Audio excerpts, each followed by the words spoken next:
El 90% de los startups y de los esfuerzos de innovación van a fallar. En InLab queremos cambiar ese número. Por eso hoy les vamos a presentar una invitada que ha tenido una gran trayectoria creando empresas exitosamente, al punto de cofundar varias de ellas y inclusive poder haber vendido exitosamente un startup en el pasado.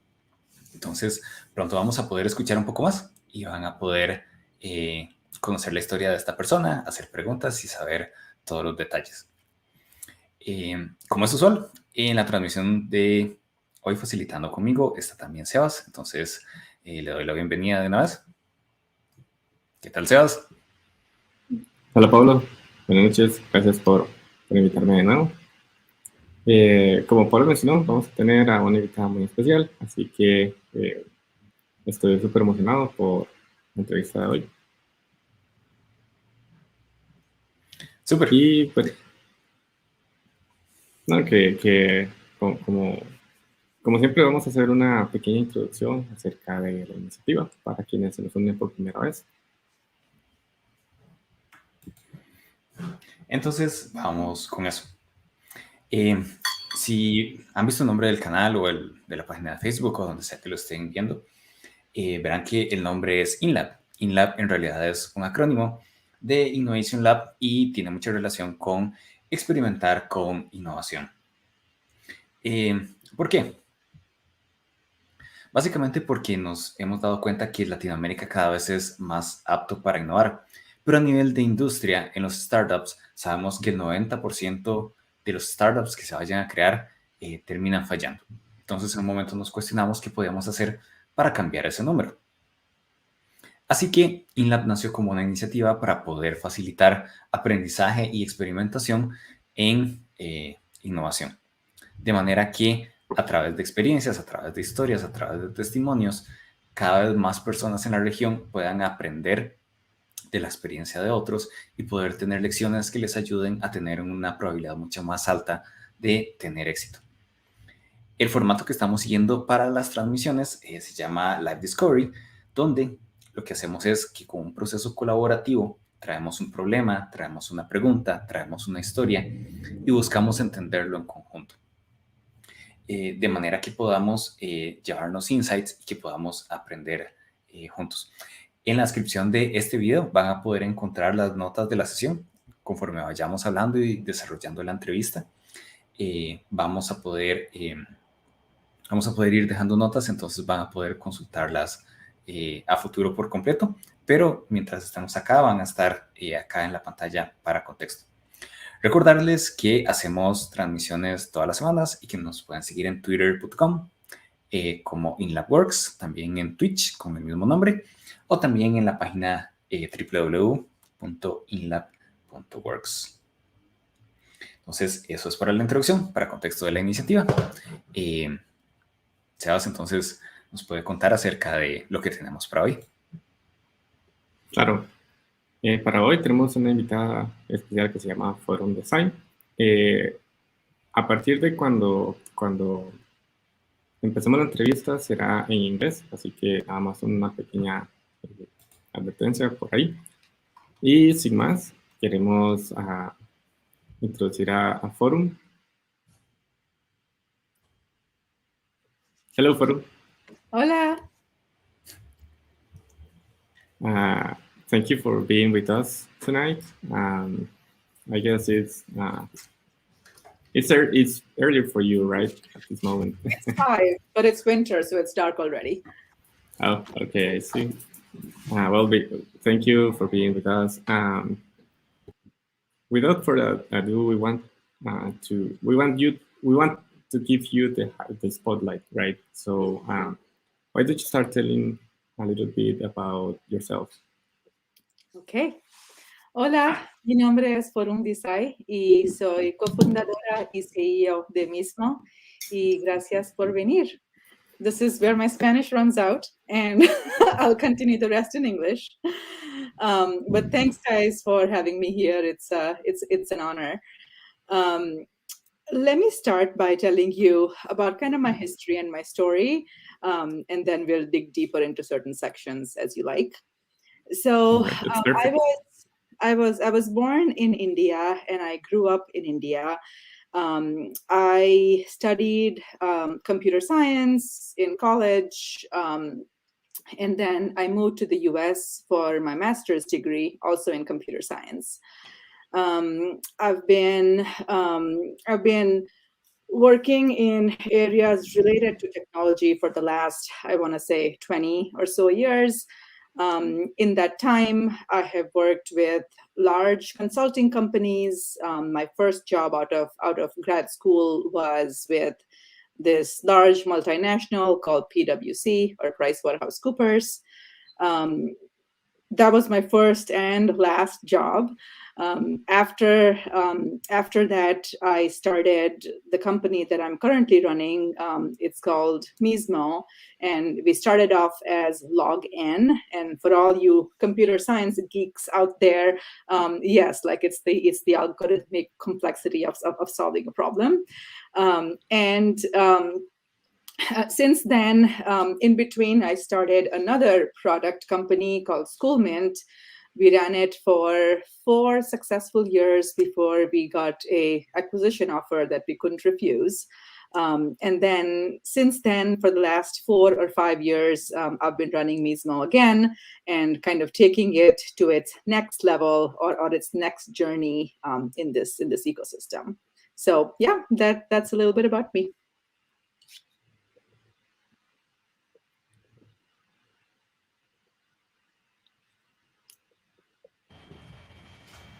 So, Forum, why did you decide to start a business instead of staying like in the work that you've mentioned?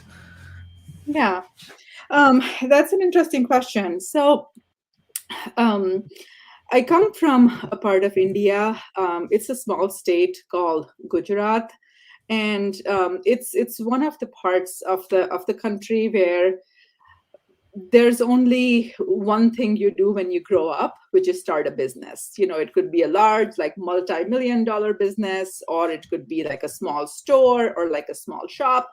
But it's all about, you know, starting a business. And my dad had his own business. He was like a mechanical and electrical engineer. Everyone I knew kind of had you know, some kind of a business, and very few people I knew worked in like what's a traditional job. So growing up, like, I don't think that it was much of a question as to like what my final, like, you know, what majority of my career is going to look like. It was kind of decided that, yeah, like you can work for somebody for a little bit, but then eventually you've got to start something of your own. So I think that it was very, very deeply ingrained into, you know, what I was all the way from the beginning. And then I landed in the Silicon Valley. And once again, the Silicon Valley is like all about starting businesses and starting companies and kind of doing your own thing. And so I feel like just being here surrounded by friends, by colleagues who were like, you know, singly mission focused on starting something new. I think that kind of reinforced that belief that I need to go work for myself and I need to find something new. So I feel like that was a big part of why I started. There's also the question of, you know, when was the right time? And for me, it was a very personal decision. Straight out of school, I used to, like I said, work for PwC.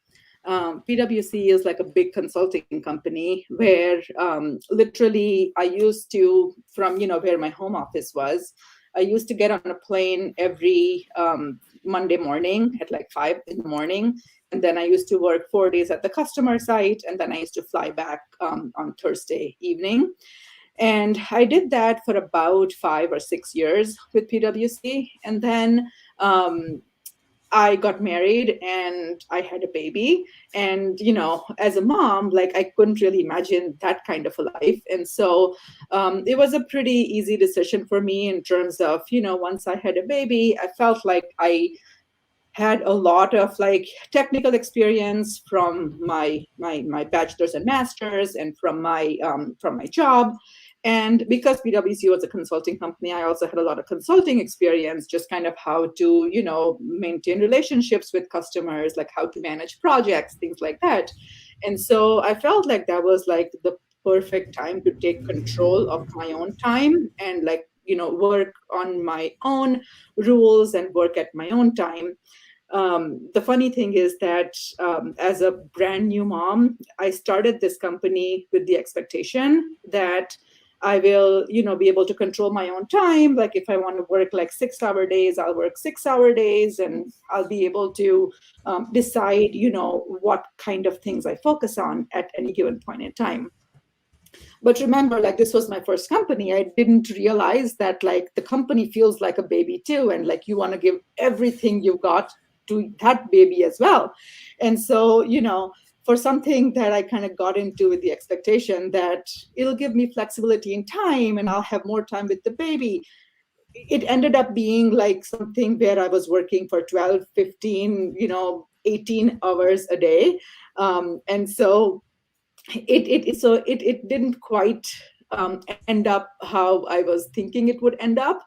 But it was rewarding nonetheless. And I felt like as a mom, and especially having a daughter, how I was justifying like all that energy I was pouring into my business as, being a good role model for my daughter. That's amazing. That's very interesting. Yeah. And well, I applaud you. I guess it was hard. One of the most common, I guess, assumptions that people make is being able to take control of their time, like you mentioned. Yep. But to a certain extent, that isn't 100% truth. And yep. Given that you also had a family and a daughter, how were you able to actually keep control on that? Or what tools or what learns you got from living through that helped you making more of your time? I think that's a good question. And I actually think pretty deeply about that even now. I didn't quite, plan it that way, but it kind of just what ended up happening is one after the other, like, when you're very short on time, you learn two things. The first thing is like how to eliminate things from your life that are not super important, right? So like all the friends that I used to hang out with, which were not super important to me, or like all the things that I used to do that didn't really give me that much satisfaction. Those like, one after the other, they just kind of started disappearing from my life. And I think that was really important. And the second thing is like you learn to prioritize, right? Like even in terms of how you're going to do your day, and like you find shortcuts and you find like the most efficient way of doing things. And that was always very interesting to me because, being like a computer science person, I was like always looking at like, even when I'm planning my day, I'm looking at it in terms of like, okay, like what's the way I can schedule this so I can get the most out of it. And so it's like always like little things like, okay, if I need to go pick up my daughter from daycare and I know that I'm gonna like have to wait in the car line over there for like 20 minutes, like I would schedule a one-on-one during that time because I know that I'm going to be able to talk on the phone with somebody. So it's like, it's like making all these micro decisions and micro adjustments that like really, really make the most out of your day. And then I think it was really important also to set boundaries. And I think this is important for like any working parent, but I feel like even more so for somebody who's starting their own company, because it's just that much more demanding, is I would really kind of set boundaries on what time I need to dedicate, like for myself, for my family versus for my company. And so what my days typically ended up looking like are, I'm not a morning person. So I'd wake up at like 8 or 8:30, and then I'll take care of my kid and drop her off to daycare and stuff, and then like get to work, and then the work day starts. No matter what, like I would end the workday at about 4 or 4:30 because I knew that I had to go pick up my daughter. Then between 4 to 8 or so was like family time, and then that's not enough number of hours in the day to get everything done that needs to get done. And so like almost always my work day would start again at 8 once the kids were in bed, and then I would be the night was my friend, so then I would work from 8 into 12, 1, sometimes 2. Sometimes I didn't sleep at all, which was not very smart. You work at like 50% capacity, right, when you don't sleep. But I've definitely had those days as well. But I think it was, like I said, it was really important to like prioritize so that I could make sure I had enough time for myself, for my family, and for the company. And usually what ended up suffering in all of that was sleep. Yeah, I can see that. So given that you had to basically live your days differently, that yes, that before all of that happened, what do you think, or what can you say about people that says that in order to be successful, you need to wake up around 5 a.m. or 6 a.m. or something like that? Is that something really, is that something that could actually help to be successful or in many ways of life? Or what do you think about that? I just feel like you need to understand yourself and kind of be true to yourself and what works for you. I feel like there's like no one formula, right, for what's going to work for everyone. And it's funny actually. I am a complete like night owl. I can be up all night doing stuff if I need to. But if you like wake me up at early in the morning, like I'm going to be super, unproductive and groggy and just kind of pissed. My husband is exactly the other way. Like he wakes up at 4:35 in the morning, and like his most productive time is in the morning. And I think that either one works. I feel like you have to be realistic about the time that you need to give it. No matter what, like starting a new company is gonna take a lot of time, and there's like no way around that. You can try to be super focused and super efficient, but there's never enough time to do everything that needs to get done. And so I think just starting a company, like knowing, like going into it, you have to accept and you have to know that you will have to spend like, there's going to be no days that are going to be like 8 or 9 hour days. They're all going to be long, at least in the beginning, until you have like a good executive team. And then, you just kind of embrace that, and you find the time when you can and kind of roll with it. I don't think that, at least like for me, being a morning person, like if somebody would have told me that, hey, like when you start a company, you need to like, kind of find those 3 hours in the day before everybody else wakes up to get stuff done. Like, I think I wouldn't be able to start a company if that was the rule. I see. Here we have a little comment from someone from the audience that says, Forum is an incredible woman and an amazing boss and colleague. Oh, Thank you, Marjorie. thank you. Marjorie is one of our amazing engineers. As a woman engineer, I'm so proud to have her on our team. So thank you, Marjorie, for saying that. That means a lot. And also, thank you for being here listening to the interview. Following up with the comment from Marjorie, I have a question, because I do agree with what she says. And I was wondering, usually when we talk about, or when people talks about starting a business, they often mention, I was scared because I didn't know if I was going to be successful, or it was a tough decision, or and a lot more of reasons. So you actually are, you speak like you were pretty sure about what you were doing and you were comfortable and it was like the good way to go. So were you ever scared during the process, or it was like natural for you just to follow through the start of a business? Yeah, I think that's a great question. And I think my answer might not be very typical, right? But I felt like what really helped me is having a really solid educational foundation. So having that, having a really good degree to start with, and then before I started my business, I had about 5 years of pretty solid work experience in a reputed company. So when starting this, I always knew that, hey, if this doesn't work, I always have a great fallback option. I was always confident in my ability to go back and find a job and be okay with it.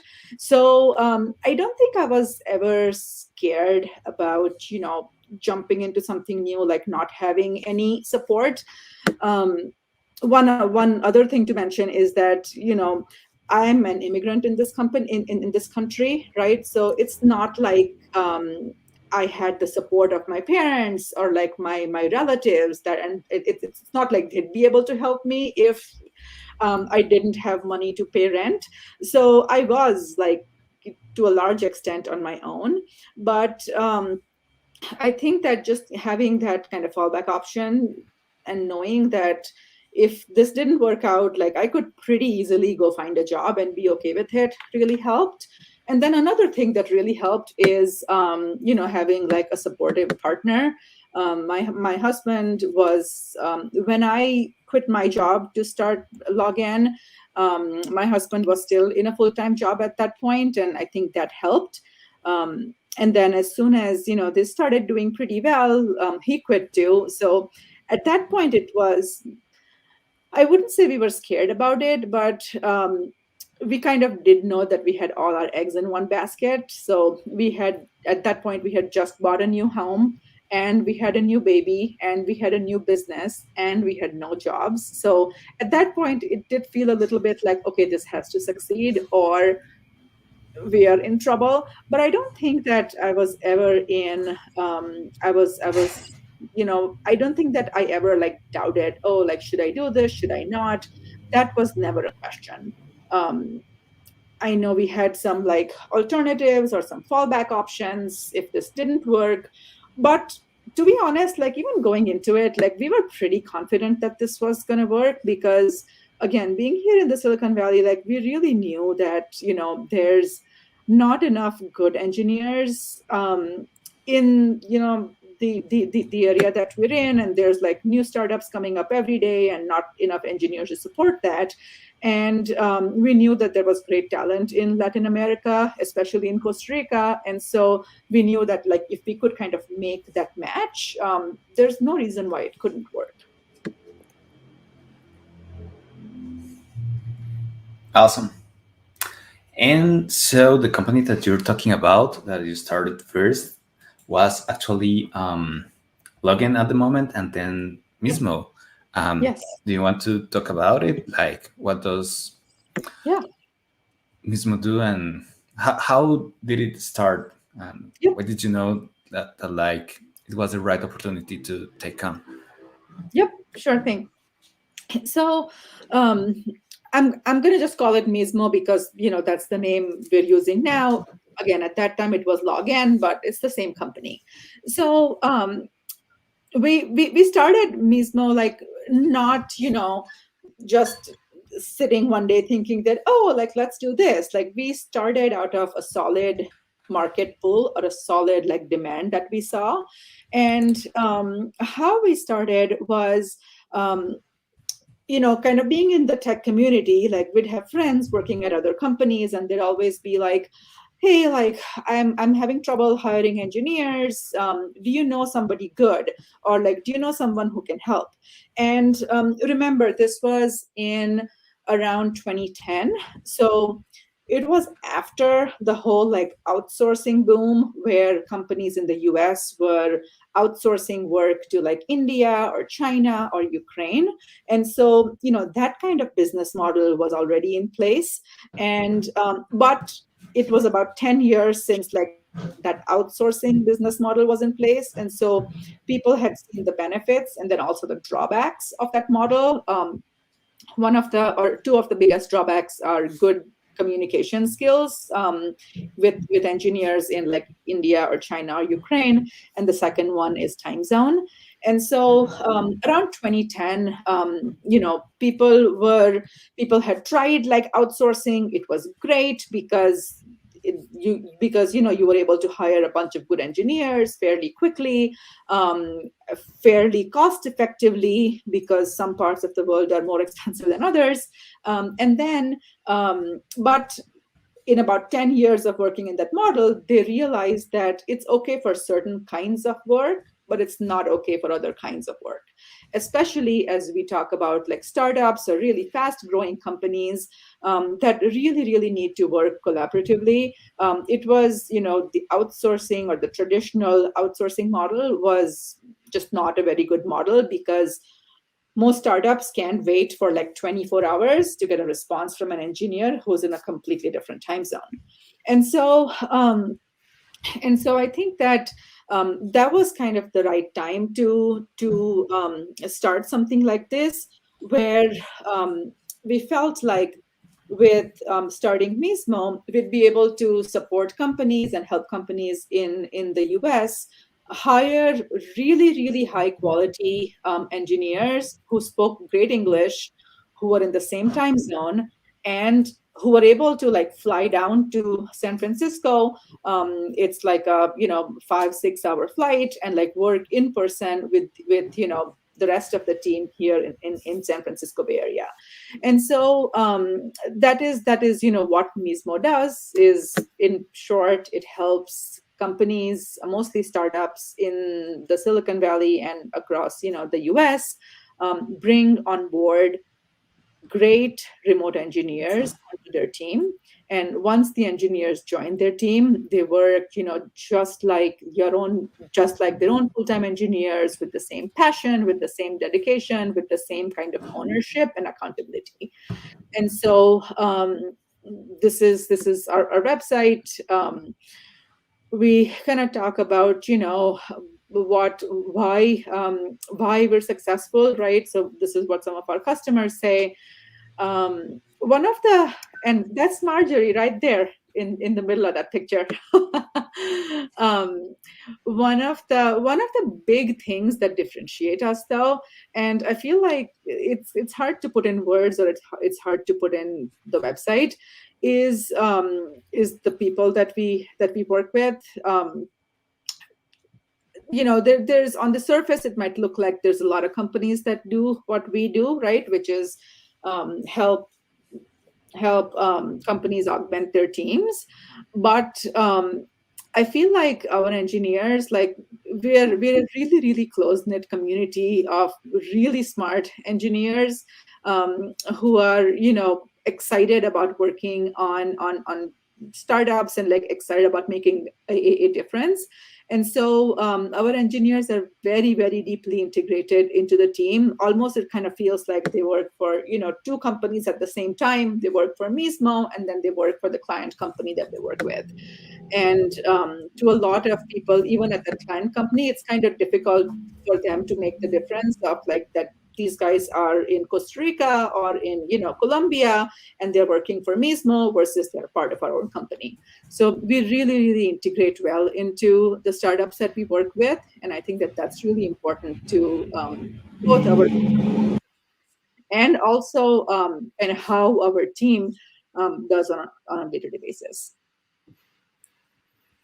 And nowadays, now around how many people works in Mismo? I want to say we have a team of about 60 or 65 right now. We're growing really fast, so it's hard to keep track sometimes. Yeah, and now that there's around 65 people there. What's different, or has it become easier to be the CEO of this of a company this size? Are you able to have more control of your time that you wished for when you started, or what's different? What has changed? I want to say what has changed. I wouldn't say that the big change has been because I have a bigger team now. But what changed significantly recently is the whole movement around remote work in general that this wonderful COVID has brought us. And so I feel like that was a big turning point in our company. And we felt like, when we started talking to when we initially used to talk to our customers, like it took us a fair bit of time to explain to them, why remote work can work really well, and like why, even though some people are in your office and like your remote team is going to be working from a different location, like why they can work just as effectively. I found that, before March of last year, year before last, I was able to, I had to work really hard to convince, customers to try us out and to try to get them to embrace this remote model. And, since COVID, like that has become really easy. And because that has become really easy, and because companies, because they were thrown into it, like they just understand that, yes, remote work can be just as effective, maybe even more effective than like being in the office and talking to folks. So that's one of the big reasons why like our business has really boomed and really grown in the last about 2 years now. And, as bad as COVID was for everything, and still is, from a business perspective, it brought a turning point to our business, and I'm thankful for that. I have a couple of questions regarding Mismo. Yep. For the interview, we were talking about that Mismo is not a product company like the other startup you founded that was Schoolmint. But I also think that Mismo, it's not like a common outsourcing company, because when you describe it, you're actually really user and customer centric. You talk about their problems, you talk about the issues they were facing. So Yep. how was the process to know that those were the right problems to solve?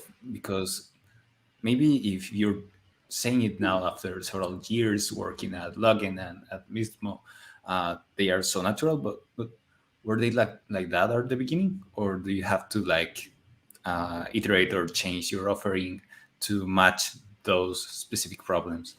Yeah. So yes, we iterated and changed our offering several times, and I feel like that is like the journey for any company, right? So when we actually started out in 2010, we were more of a traditional consulting company, and that means that if like you wanted to develop a app for stock trading, you would reach out to us and you tell us that like these are the 12 screens that you want, and when you press this button, like this is what should happen. So you would give us the specifications for your product, and then our engineers would build the product for you. We typically did things on a fixed cost basis, so we understood your requirements well. We estimated how long it was going to take, how much it was going to cost, and then we said, okay, this app is going to be like $20,000 to build, and then we kind of worked on it. Typically, that kind of work can be it can be high margin, because if you know exactly what you're doing, and if you can spec it well, and if you can price it well, then it can be pretty rewarding. On the flip side, it can also be a very high risk thing, because anybody who is in like the software industry like knows that requirements change. Something that might look pretty simple or straightforward at the high level, when you get into it, it's much more complicated than you first estimated.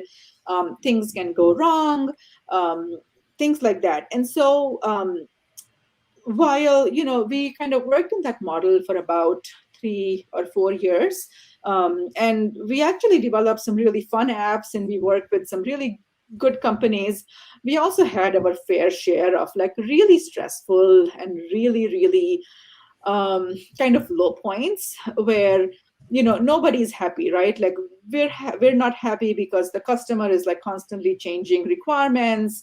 The engineers who are specifically working on that project are not happy because like they're working really hard, but the customer still doesn't seem happy with it. The customer is frustrated because it's taking us much longer than we had originally estimated. And so in some situations it was like a win-win and everyone was happy, but I want to say in about 3 times out of 4, at some point during the project it ended up being really stressful. And it was something that was really taking a toll on us and on our engineers. And so that's about 4 or 5 years into it, we kind of decided to pivot a little bit and change our business model, where instead of doing these fixed price scoped engagements, we were doing more and more of what's called like time and materials or staff augmentation kind of models, where somebody would say, well, I need to develop this app. I need a really solid like backend person who can write all the APIs, and I need a really solid React Native engineer who can develop the app, or iOS native engineer. And so we would say, okay, well, here are like 5 really good backend engineers, and here's 5 really good iOS engineers, and then they'd be able to decide who they want to work with on the backend side and on the front end side, and then they would be the team that would work with them. And I feel like that really helped simplify our business model to a large extent, because we were kind of sharing the responsibility of who's a good fit or like what's the right quality, because our customers were also interviewing the engineers, so they were able to talk to the engineers to make sure that they're a good fit from a technical competence perspective, from a communication perspective, things like that. And then from our side, we were reducing the risk, because as long as the engineers that we brought on board were good engineers, they would work pretty well to like define what the app should look like or what the requirements are, and then estimate it and then build it. So I felt like it really took like a lot of stress out of like me in terms of running the company, and then also for our engineers in doing the day-to-day work. And I felt like in the end, it was a lot more rewarding to our engineers, because they were so closely integrated into the customer's team. They really felt kind of that sense of ownership and that sense of like accountability, and wanting to go the extra mile to make it successful, because they saw the product as their own. So I feel like that was a big kind of pivot point or big change that we made. And I'm very thankful for it. I can't imagine a world in which we were running traditional projects anymore, because first it wouldn't have let us scale. I feel like with that kind of model, we were always doing escalations where like so if something was not going right, like I was always kind of getting inserted into the project or into the process, and I was like having to manage things or like smooth them out. But with this kind of model, I feel like we're able to scale a lot better too, because there just isn't as many fires or like as many emergencies that need my attention. Mm-hmm. And we learned as much or even more from our failures than our successes. So what are some of those failed experiments or experiences that you had that helped you not only to make everything better at Mismo, but also helped you in Schoolmint and could also help you in the future in new companies? What are some of those experiences? That's a tough question because I'm a pretty typical founder. And if you ask like any typical founder, you're going to find that they very quickly tend to forget their their failures or their mistakes, because I feel like if you kind of remember them all the time and if you dwell on them, then you really wouldn't be able to move forward. You wouldn't be able to like come back to work the next day with that same amount of enthusiasm. So I you're kind of putting me on the spot a little bit over here to think about all the things that I should have done differently or that I can't do again. One thing that I will say, and this is kind of more of like kind of general management practices, is early on in my career, like I felt like I wasn't very good or very honest about my employees and who was a really good fit for the company and who wasn't. And I was I was scared or I was hesitant to let people go when it was pretty clear to me that they were not fit for the job that they were hired for. Mostly because even though they were not a good fit for the job they were hired for, they were exceptionally good people. And, we ended up becoming really close and we kind of part of this family. So it was really, really hard to let people go.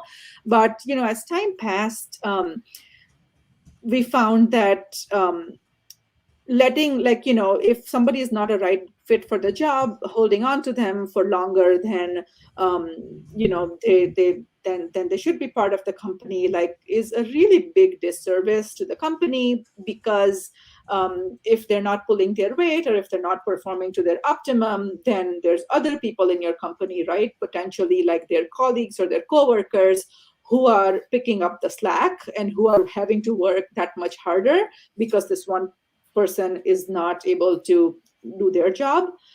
But it's even a bigger disservice to the employee themselves because they really don't have the feedback that they need, or they really don't have the coaching or the direction that they need to make them realize that they're not fit for this job, and that their skills, and they might have really good skills, but they're not in the area that we need them for. So if we keep somebody on for longer than they've kind of lived out their life, then we're really doing them a big disservice too.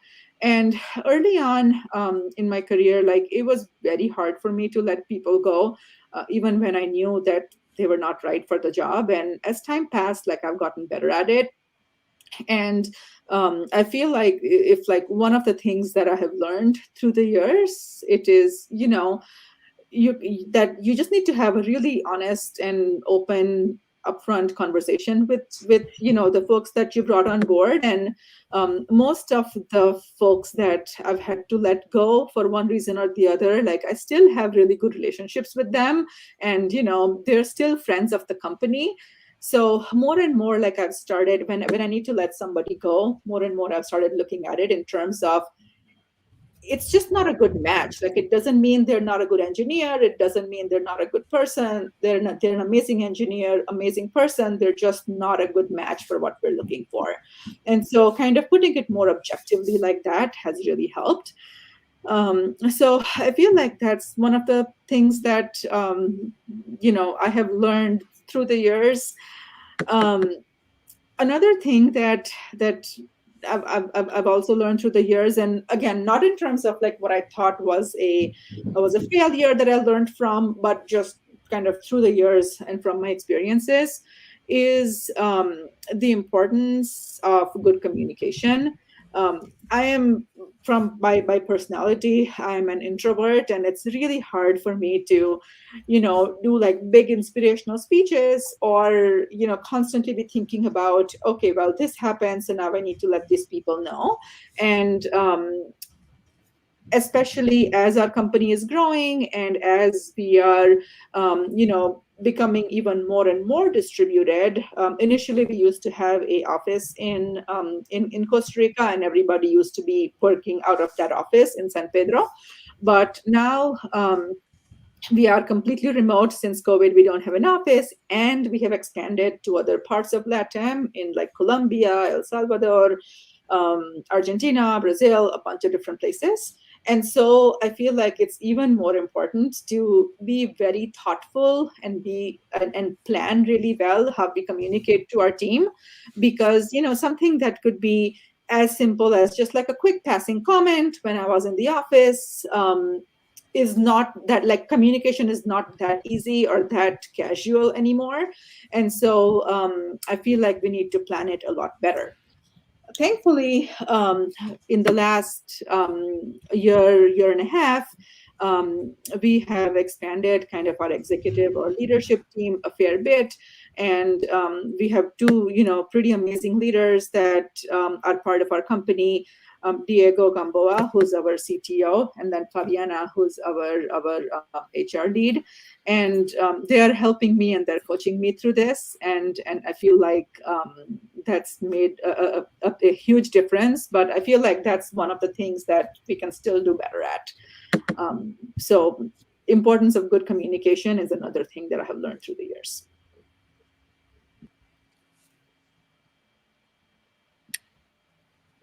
Okay, perfect. And since I don't want to put you through, since you mentioned that you like to move on from those things, I want to change a little bit the question I had. So let's try to visualize your company and your journey through different stages, like when you were starting, when it became more established, and when it started growing and reached the point that it is now. Mm-hmm.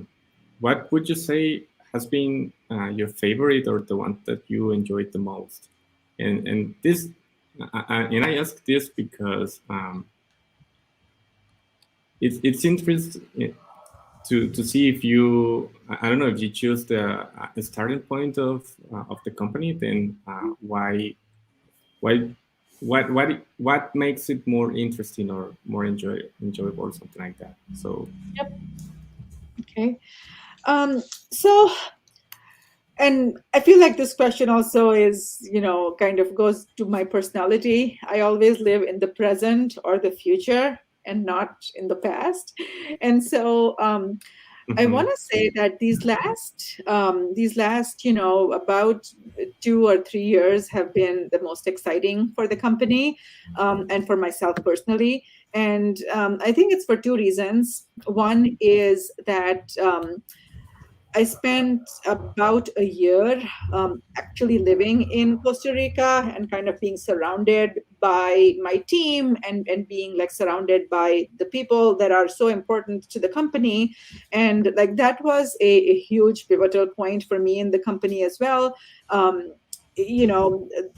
Some of our team members were like working with us for almost 7-8 years at that point. And it's the first time that I really got to bond with them. I got to bond with not just them, but like their husbands or wives and their kids. And I felt like that was a big part of getting to know them like very intimately. And I feel like that gave me the confidence to be able to double down on the company and like to be able to really confidently say that, yes, this is my team and we can definitely take this to the next level. So spending that year in Costa Rica, and that was from that was just before COVID started. So from July through July 2020.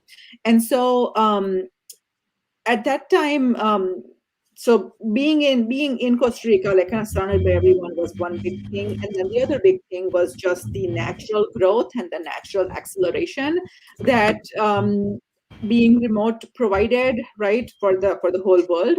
And rapid growth is exciting for anyone. When we first moved to Costa Rica, our team was about 20. So we were a fairly small team even at that time. And in the last about 2 years, we have grown from 20 to 60. So we have tripled the size of our team. And we went from just being in Costa Rica to being in like 6 other countries. And so just seeing that kind of growth is very exciting. And it's also really exciting because I also know not just where we're now, but where we're going, and where we have the potential of going. And that's super exciting as well. If we continue down this trajectory, we're hoping that we'll be a team of at least 100 by the end of 2022. So we're expecting that we'll like almost double or more by the end of this year. And then I feel like that's just the beginning as well. So seeing this like exciting growth, I think has been the most exciting part of my journey through the last 10 years.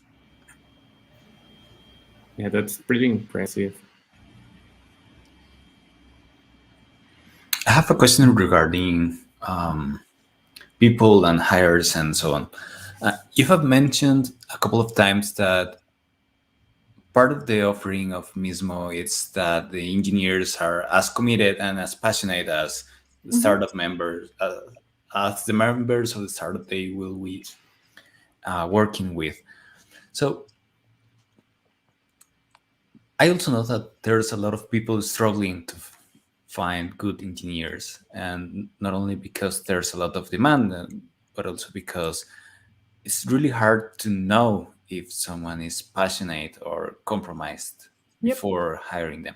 So what would be your advice for people that's looking to hire engineers so they are also able to find that kind of qualities in the people they're hiring? Yeah. Pablo, that's a tricky question because you're asking me to give up our secret sauce right there. So here's, I feel like, one of the big reasons, and again, this is just something that's true for my company. I don't think that it's going to help other people a lot, but I want to say about 50% of our hires are referrals. And so we have a great team to begin with. And then that great team recommends other people that they know are equally great. And so I feel like that really helps us bring on exceptional engineers and fairly quickly, is because we start with some really good engineers. We create a really good work environment, a really healthy company. So they're excited to refer people that they know. And then, typically I've seen that when that great engineers bring on great engineers, and like good engineers bring on good engineers, and so forth. But because we have an exceptional team, we also attract very exceptional referrals. The other thing that we do is hiring for culture is a really important part of our screening process. And so, when our recruiters first start talking to engineers, the first conversation is focused on only 2 characteristics. One is how easily they're able to communicate in English. And I think that's just because, they're going to be talking to customers in the US all the time. So English communication is just really important. And then second is really trying to assess like if they're going to be a good culture fit. And I can see that can be hard to gauge or assess in like, a 15 or a 30-minute call with a recruiter. But remember, we've been doing this for, more than 10 years now. So we have progressively gotten better at it. But even like little things like, making a joke during the interview and seeing how the engineer responds really gives us an idea of like, given knowing what the culture is at our customers, like if this engineer is going to be like a good, member of that team, because there's, some engineering teams that are very serious and like they're all business, and there's engineers who like that kind of culture. And there's some engineers who are like, very lighthearted, and they like to joke around and pull each other's leg. And there's some companies that do that. So we really try to match the right kind of engineers, and they kind of fit into the right cultures. And I think that's really, really important, because it doesn't matter like how good an engineer is or how good a company is. If it's not the right fit, then it's not going to work out long term. So we've actually had many circumstances where we brought somebody on board for a specific customer because they had all the technical skills that they needed. Like they were a perfect engineer with Ruby on Rails, React, and GraphQL experience. And they had worked with like AWS before, but they were not the right fit. And so we moved them from one customer to the other, and they were a perfect fit for the other customer. And so, hiring for culture is a big part of what we do and like what makes us successful.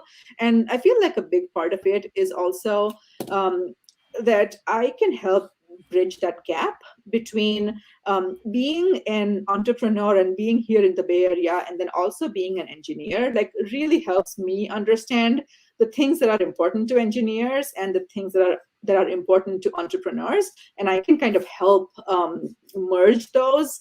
And so, when we're training our recruiters, when we're training, other folks that are part of our company, like all of those kind of soft little things are a big part of like how we onboard our own folks. Yeah, and so far you tell us an amazing story, and it's impressive what you've achieved. And thank you very much for sharing. And now that you mentioned being an engineer and a founder and a CEO, I wanted to ask you, how has that been, and also being a woman, being a mother, being as amazing as amazing as a person as you have been. So what can you tell us about that a little bit? Oh, Sebas, that's a whole another hour of discussion.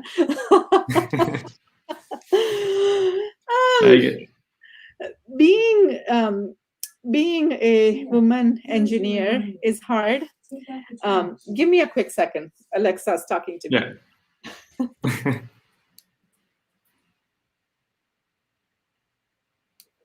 Sorry about that. So I feel like being a woman engineer is difficult, right? Because even in this day and age, it is still a pretty male-dominated field and industry. And you have to work just a little bit harder or a lot harder in certain cases to be taken as seriously as, other men in the space. And so there's been a lot of times when, for example, like I'll go to a meeting with, this was probably more in the early days of Mismo, because we don't do that kind of thing anymore. But sometimes I'll go into a meeting with, it'll be myself, and then maybe it'll be with like one of our interns or like one of our project managers who was not an engineer, but they'd be male. And then when the customer's engineer started talking, like they would always look at the guy in the meeting, kind of feeling like, oh, like this is a woman, like I don't know if she's going to understand, like, how we want to like scale this application or stuff like that.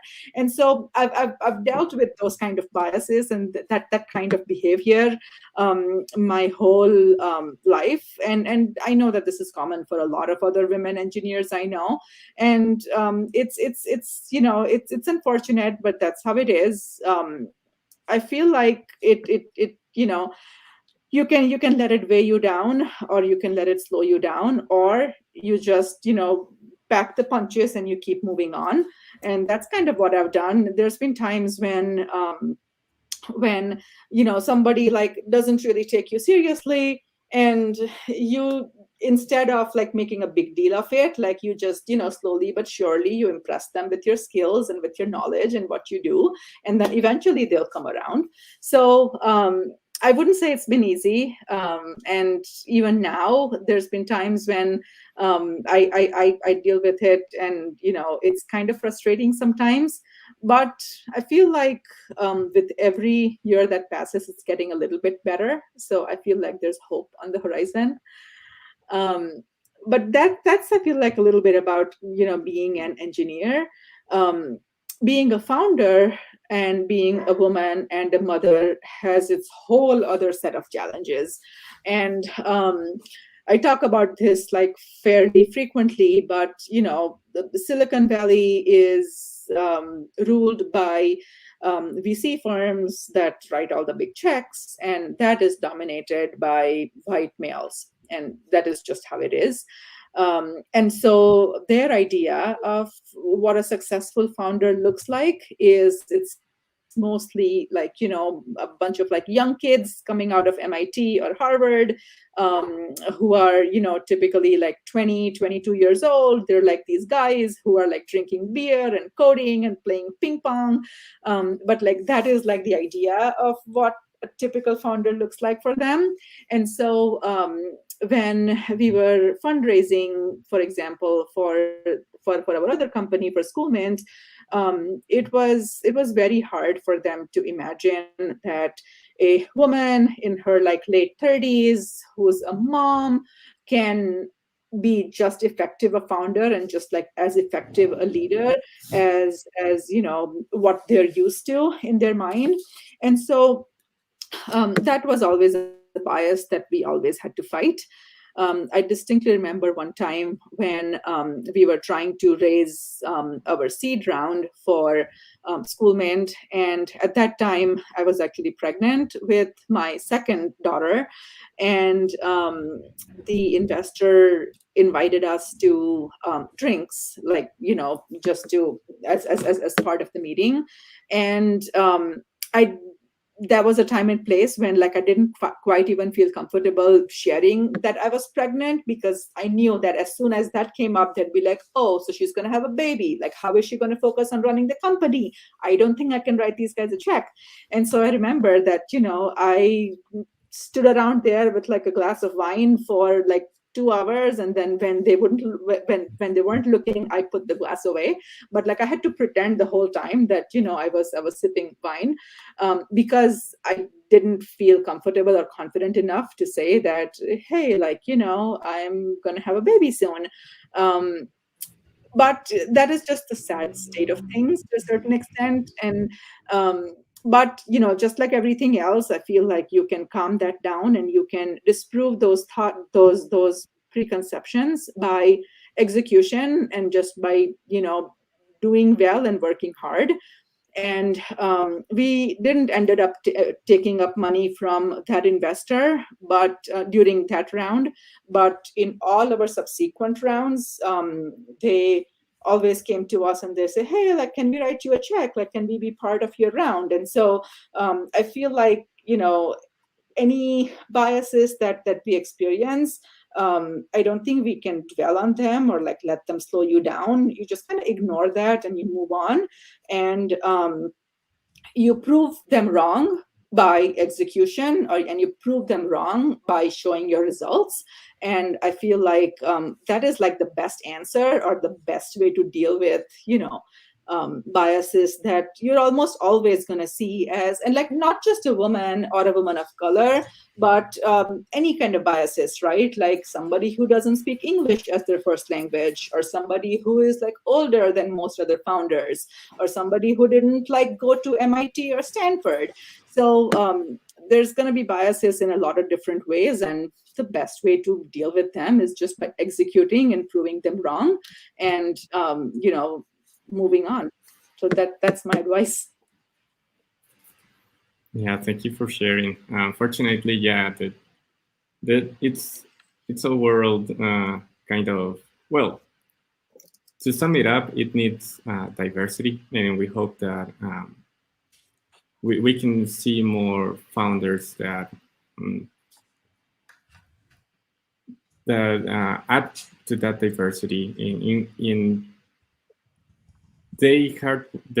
their hard work make the path easier for other people in the future.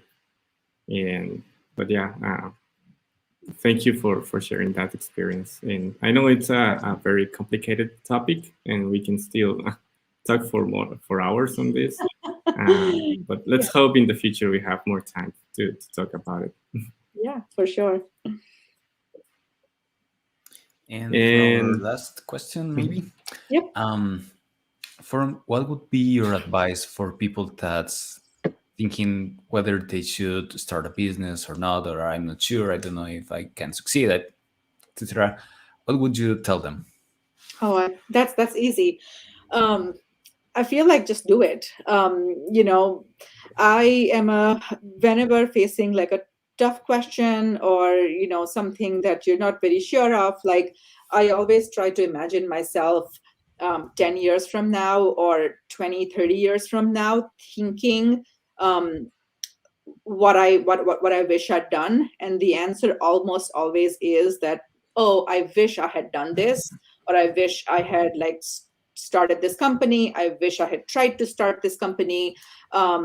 It's never going to be, oh, like I wish that I wouldn't have tried to build something of my own. Like I don't think anyone is ever going to think that, right? And so there is no better time than now. Even from a more practical perspective, as you grow older, your tolerance for risk becomes lower. And to a large extent, like when you're, young and innocent and kind of stupid, I feel like that's the best time to jump into something risky and jump into something that's undefined or a little challenging, because as you grow older you always have more responsibilities, you always have like more wisdom to think of all the things that could go wrong. But as a founder or somebody who's starting your company, like if you start thinking about like everything that can go wrong, you're never going to start. So I want to say, like, if you want to start something, start it. Like, what's the worst that could happen is it wouldn't go well, and then you could go back to what you were doing before. But there's really no reason, like if you have that conviction, if you have that in you, that you want to do something, you want to make something new, you want to create something, just do it.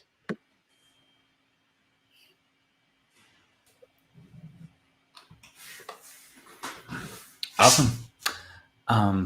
Forum, we would like to ask a lot of questions, but I think that needs to happen maybe in the future. For now, thanks a lot for being here, for sharing your story and your knowledge with the people that was watching or will watch this recording in the future.